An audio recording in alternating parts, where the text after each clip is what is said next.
તારીખ 14 October 2020, same 5.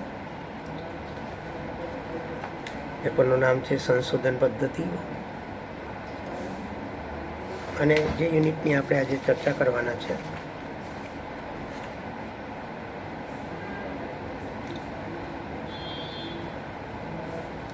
એ પહેલા જ યુનિટનું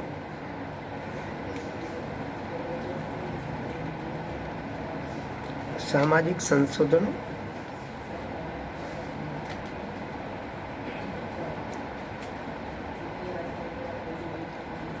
અને સામાજિક સંશોધનના સોપાનો.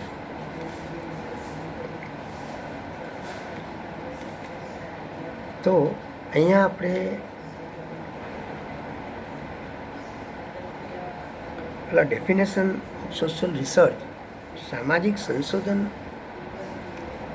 વ્યાખ્યા સમજવાનો આપણે પહેલા પ્રયત્ન કરીશું. વૈજ્ઞાનિક પદ્ધતિ દ્વારા પ્રવર્તમાન જ્ઞાનમાં વૃદ્ધિ કરતું મૌલિક પ્રદાન એટલે સંશોધન.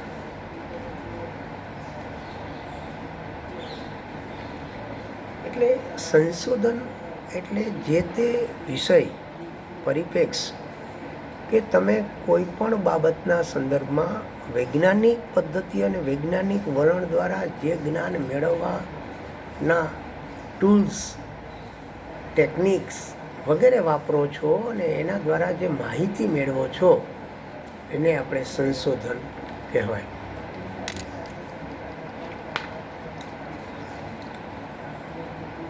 જ્ઞાનમાં વૃદ્ધિ કરતું મૌલિક પ્રદાન નવી હકીકતોની શોધ સ્વરૂપનું જોઈ શકીએ છીએ. જૂની હકીકતોની ચકાસણી કરી જૂની હકીકતોની ચકાસણી સ્વરૂપનું પણ હોઈ શકે. હકીકતો વચ્ચેના કાર્યકારણની સમજૂતી,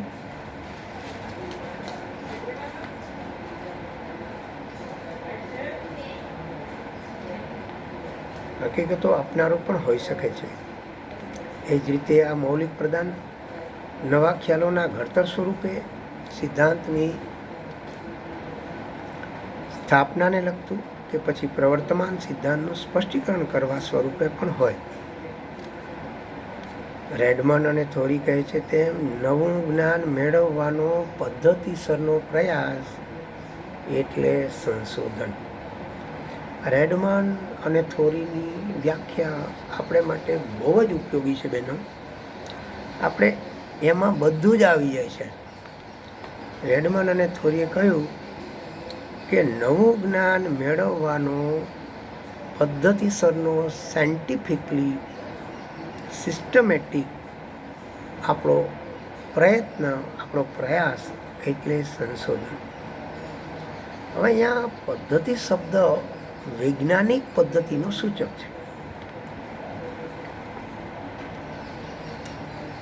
પ્રોફેસર ગોપાલ સંશોધનો જ્ઞાન સમજાવતા કહે છે કે વસ્તુલક્ષી અને ચકાસણીજન્ય પદ્ધતિઓ દ્વારા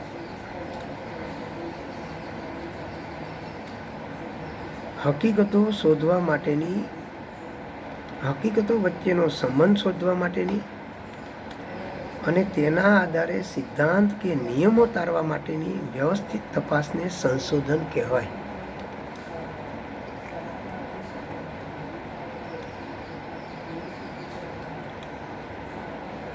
પોલિન યંગ સામાજિક સંશોધનની હેતુલક્ષી વ્યાખ્યા આપતા નોંધે છે કે સામાજિક સંશોધન એક વૈજ્ઞાનિક સાહસ છે જે તાર્કિક અને પદ્ધતિસરની પ્રવિધિઓની મદદ વડે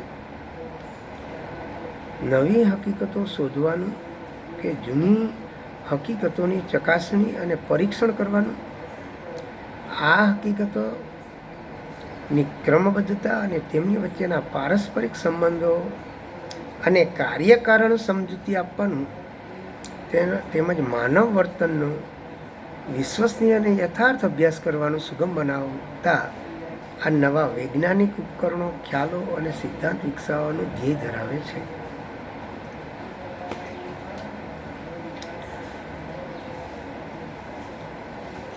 એટલે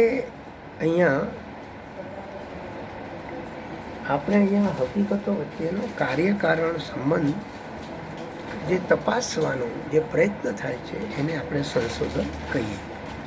સામાજિક સંશોધનના મુખ્ય સોપાનો અથવા તબક્કાઓ જે આગળ તમને જય સરે ભણાવી દીધા હશે. Major steps in social research. સામાજિક સંશોધનના મુખ્ય સોપાનો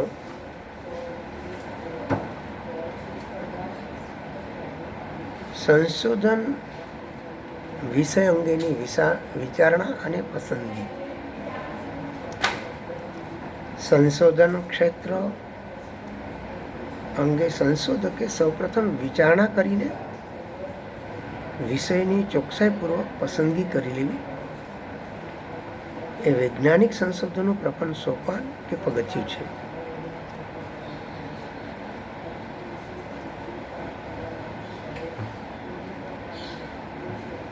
પીવી યંગ આને વૈજ્ઞાનિક સંશોધનની પ્રાથમિક જરૂરિયાત તરીકે ઓળખાવે છે, કારણ કે તેના વગર કોઈ પણ સંશોધન કાર્યનો પ્રારંભ થઈ શકે નહીં.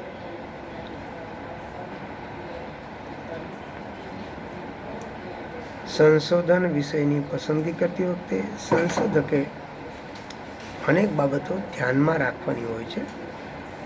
શ્રીમતી યંગ આવી બાબતોમાં મુખ્યત્વે નીચે મુજબ નોંધે છે કે વિષય ક્ષેત્રને સમજવાની સંશોધનની શક્તિ. સંશોધન વિષયની પસંદગી કરતી વખતે વિષયના ક્ષેત્રને અને તેના વિસ્તૃત ગર્ભિતાર્થોને સમજવાની પોતાની શક્તિ સંશોધકે લક્ષ્યમાં રાખવી જોઈએ.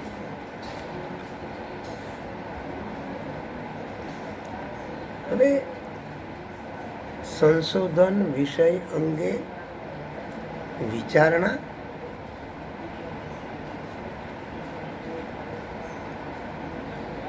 અને પસંદગી અને તેમાંય વિષય ક્ષેત્રને સમજવાની સંશોધનની શક્તિ. હવે જે વિષય ક્ષેત્ર છે એ વિષય ક્ષેત્ર તમારી સમજણનું હોવું જોઈએ. તમે એ જે વિષય ક્ષેત્ર છે, વિષય ક્ષેત્રની જે બાબતોનો તમે અભ્યાસ કરવા માંગો છો, સમજવાનો પ્રયત્ન કરો છો, એની તમારી પાસે માહિતી હોવી જોઈએ. એને તમે સમજવા શક્તિમાન હોવા જોઈએ. ફોર એક્ઝામ્પલ, મેડિકલ સાયન્સનો આપણે અભ્યાસ કરવો છે, ડૉક્ટરોનો, તો એ મેડિકલ સાયન્સ એની જે કામગીરી છે, એની જે કાર્યક્ષેત્ર છે, એને આપણે સમજવા શક્તિમાન હોવા જોઈએ. જો એને આપણે સમજવા શક્તિમાન ન હોઈએ તો ધારું પરિણામ આવી શકતું નથી. સાધનોની મર્યાદા. સંશોધન કરવા માટે જરૂરી બનતા સાધનોની મર્યાદા સંશોધકે ધ્યાનમાં રાખવી જરૂરી છે. હવે સાધનો શું છે તો કે એક તમારા રિસર્ચ માટે બેઝિક વસ્તુ છે મદદનીશોની સંખ્યા, નાણાંની સગવડ, સમયની અનુકૂળતા. આ બધી જ બાબતો એ સાધનોની મર્યાદા છે. એ તમારી બાઉન્ડ્રી બાંધી આપે છે અને એને આધારે સંશોધન આપણે કરવાનું હોય છે.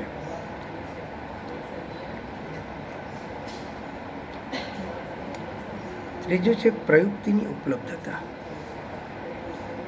જે વિષય પસંદ કરવાનો હોય તે વિષય અંગે માહિતી એકત્ર કરવા માટેની પ્રયુક્તિ ઉપલબ્ધ છે કે કેમ, તેમજ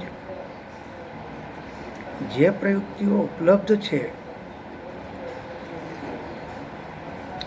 તે પોતાના વિષય અંગેની માહિતી એકત્ર કરવા માટે પર્યાપ્ત છે કે કેમ,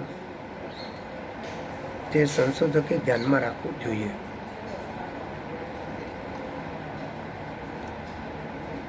ચોથો મુદ્દો છે પ્રમાણભૂત અને વિશ્વસનીય માહિતી મળવાની સંભાવના. વૈજ્ઞાનિક સંશોધન માટે વાસ્તવિક ઘટનાઓ વિશે માહિતી મેળવવી જરૂરી બને છે. આથી પ્રમાણભૂત અને વિશ્વસનીય માહિતી મળવાની સંભાવના કેટલે અંશે છે તે પણ સંશોધકે ધ્યાનમાં રાખવું જોઈએ. સંશોધન ક્ષેત્રની હદમર્યાદા.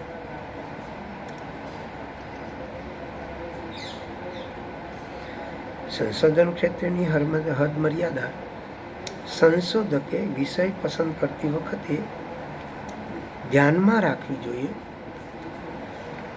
પોતે પહોંચી વળી શકે, સમજી શકે અને સ્પષ્ટતાપૂર્વક રજૂ કરી શકે એવો સીમિત વિષય તેણે પસંદ કરવો જોઈએ. હવે બીજો મુદ્દો છે સંશોધન યોજના, રિસર્ચ ડિઝાઇન. મિત્રો, રિસર્ચ ડિઝાઇન એ એક સંશોધનની બનાવવામાં આવેલી એક રૂપરેખા છે, એક ડિઝાઇન છે. તમારું મકાન તમારા પ્લોટ ઉપર કેવી રીતે બનવાનું છે, એમ જેમ આર્કિટેક્ટ તમને બંગલો બન્યા પહેલાં, પછી સ્થળ ઉપર કશું જ નથી, પણ તમારો બંગલો કેવો બનવાનો છે એ તમારી જમીનની માપણી, જમીનની એરિયા એને લક્ષમાં રાખીને આખું તમારી સામે હુબહુ ચિત્ર ઊભું કરે છે, એને કહેવાય ડિઝાઇન, બંગલાની ડિઝાઇન. એવી જ રીતે અહીંયા રિસર્ચની આપણે રિસર્ચ પૂર્વે રિસર્ચ ડિઝાઇન તૈયાર કરતા હોઈએ છીએ.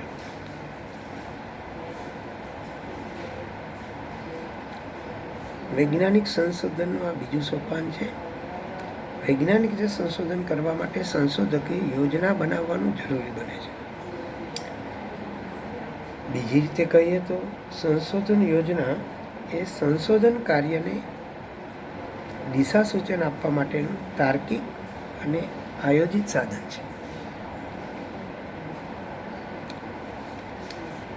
સામાન્ય વૈજ્ઞાનિક નમૂનાના આધારે સંશોધન પ્રક્રિયાની કાર્યવિધિનું તેમાં આરોપણ કરવાનું હોય છે.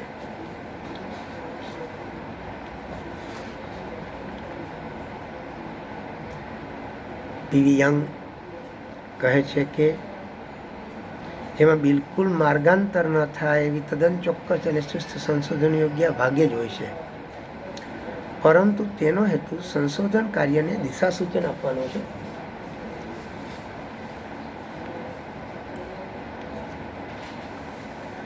સંશોધન યોજના એક કામચલાઉ પ્લાન છે. જેમ જેમ સંશોધન કાર્ય આગળ વધતું જાય છે, સંશોધન વિષયના નવા નવા પાસા ખુલતા જાય છે, નવી નવી પરિસ્થિતિ ઉદ્ભવતી જાય છે અને માહિતીની નવી કડીઓ પ્રકાશમાં આવતી જાય છે, તેમ તેમ સંશોધન યોજનામાં ફેરફાર કરતા રહેવું જરૂરી બને છે.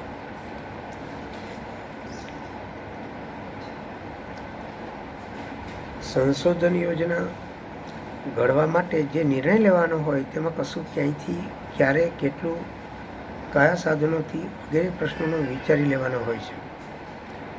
યંગના મતે સંશોધકે નીચેની બાબતોને આવરી લઈને સંશોધન યોજના ઘડવાની હોય છે. પહેલું, માહિતીના સ્ત્રોત. સંશોધન વિષયના ક્ષેત્રના હેતુ અને પ્રકારને આધારે સંશોધકે પોતાની સંશોધન યોજનામાં માહિતીના સ્ત્રોત પસંદ કરી લેવાના હોય છે. સામાન્ય રીતે માહિતીના સ્ત્રોત બે પ્રકારના હોય, દસ્તાવેજી સ્ત્રોત અને ક્ષેત્રીય સ્ત્રોત. આ બંને સ્ત્રોતમાંથી માહિતી એકઠી કરવાની છે. એકમાંથી તે નક્કી કરવું જરૂરી બને છે. સંશોધન અભ્યાસનું સ્વરૂપ. બીજા નંબરે પોતાના અભ્યાસ આંકડાશાસ્ત્રીય સ્વરૂપનો છે કે વ્યક્તિ તપાસ સ્વરૂપનો છે, તુલનાત્મક સ્વરૂપનો છે. આ બધાનું મિશ્રણ સ્વરૂપનો છે તે દર્શાવવું જોઈએ. સમય અને શક્તિની મર્યાદાને કારણે અભ્યાસનું ચોક્કસ સ્વરૂપ પહેલેથી જ નિર્ધારિત કરી લેવાની જરૂર બને છે. સંશોધન અભ્યાસનો હેતુ.